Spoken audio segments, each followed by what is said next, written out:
Hawaii's Sovereignty and Survival in the Age of Empire.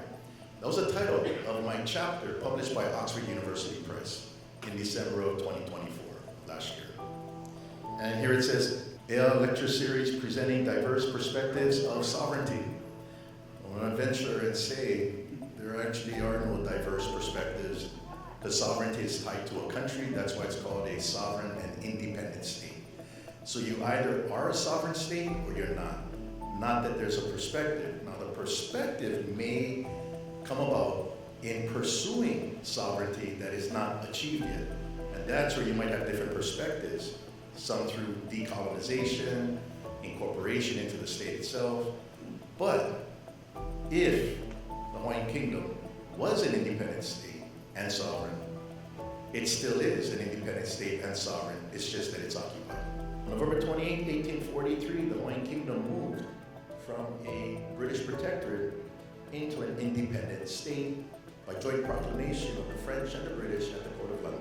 The following year, July 6, 1844, United States President John Tyler recognized the independence of the Hawaiian government.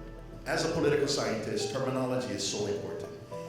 And I like to say, in the past, we've been unknowingly explaining a football game using baseball rules. All I brought into the equation is football rules. Facts still the same, but now the significance of those events resonate. Now, Dilipo Kalani and what she did, I got it. Back then, why'd you do that? I didn't understand that. How do you see the power of education to counter that towards aloha aina and ea? So there's a difference between restoring national consciousness in the minds as opposed to teaching national consciousness in the minds. So for all of us here, it's not about teaching national consciousness because we've been all raised with American national consciousness already. So what we have to do, we have to restore our national consciousness as a Hawaiian subject.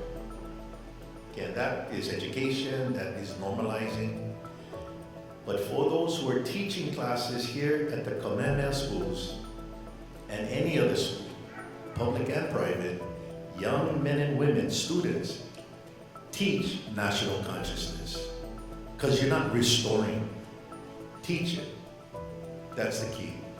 And it is important to also teach, as part of that national consciousness, in light of Hawaii being occupied, critical thinking. So whenever you look into the future, the Hawaiian word for future is kawau no hope, the time of the past. So when you tell Hawaiian, look to the future, you turn to the past. There is the mo'olelo, the stories. You capitalize on successes, learn from mistakes, and all of a sudden you got ike. Now you see something. The practical value of history is that it's a film of the past run through the projector of today onto the screen of tomorrow.